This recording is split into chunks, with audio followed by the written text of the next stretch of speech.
A pleasure to meet all at last, and welcome back once again to Films I Should Have Talked About Years Ago, Season 3.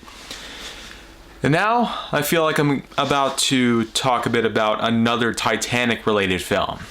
I mean, I talked a bit about A Day to Remember, or A Night to Remember, and then of course there was Raise the Titanic. Both of these were unique films centered on the infamous 1912 ocean liner disaster simply titled The Wreck of the Titanic.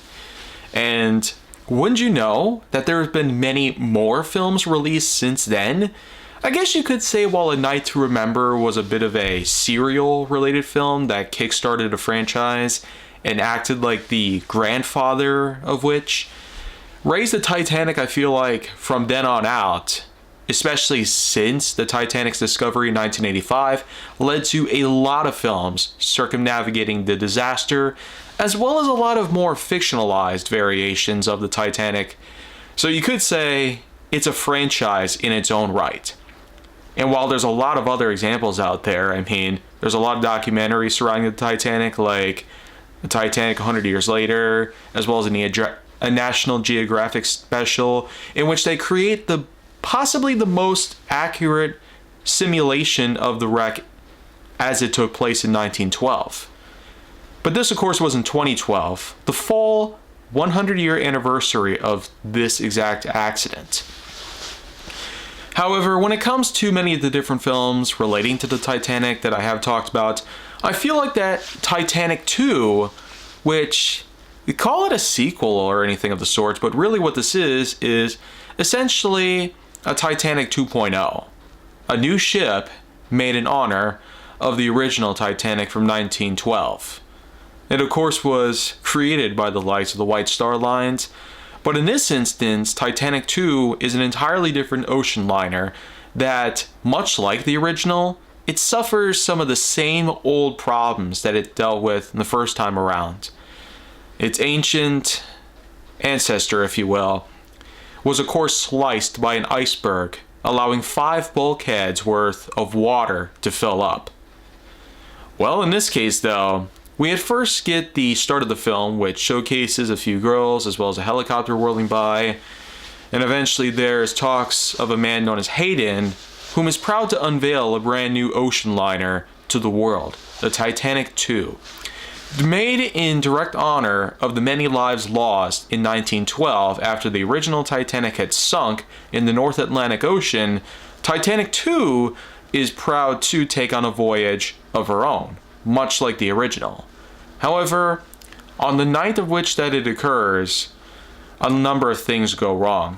Because you see, while back in the day, there weren't much things like radar or computer systems or supercharged thrusters meant to enhance the flow of the ship through the water.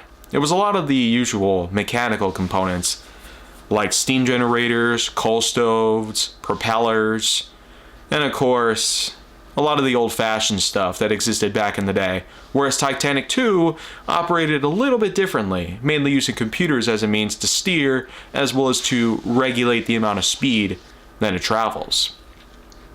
Of course, you can go way faster in comparison to the original, at over 50 knots. This is more than twice of what the maximum speed output in the water of the original Titanic had put out, at around 21.5 knots.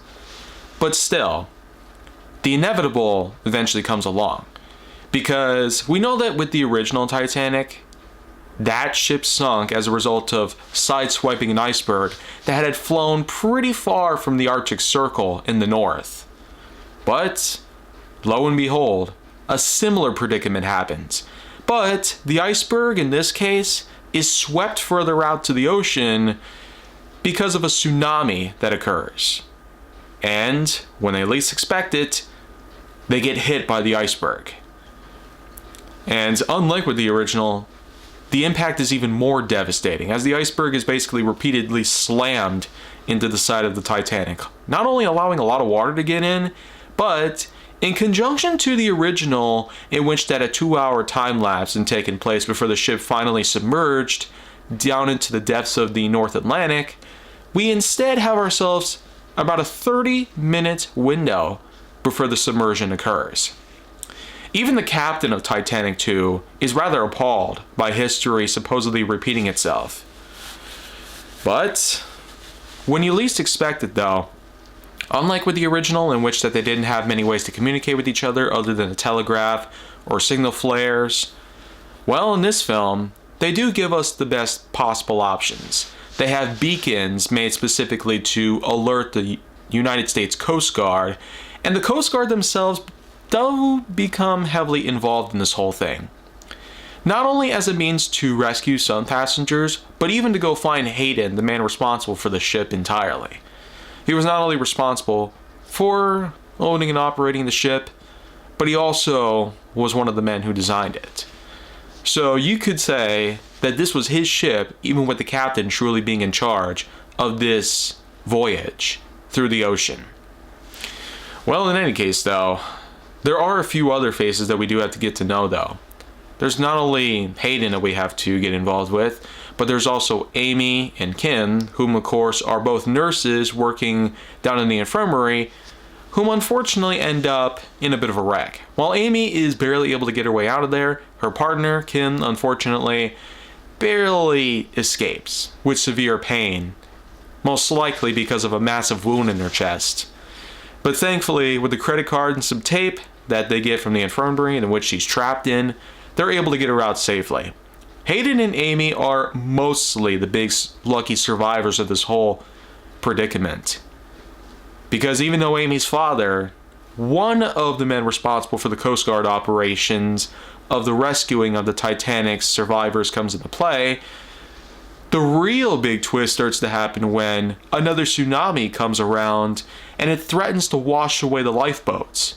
Granted, the lifeboats wouldn't have been that much help because more than half of the ramps used to deploy them were crushed upon impact with the iceberg, but in this case, the tsunami is not only going to wash away the lifeboats, but it would probably wipe out the survivors that are in them.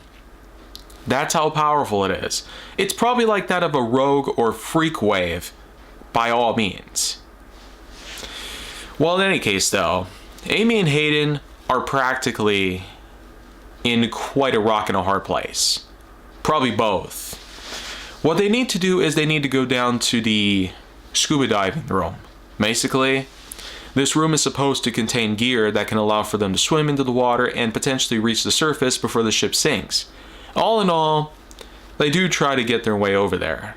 And after a lot of failed attempts to escape, whether it be through the elevators or through the staircases, and even finding a trapped guy in a room where the door is jammed, not to mention another door ends up having to be forced open manually, and it ultimately crushes the crap out of Kim.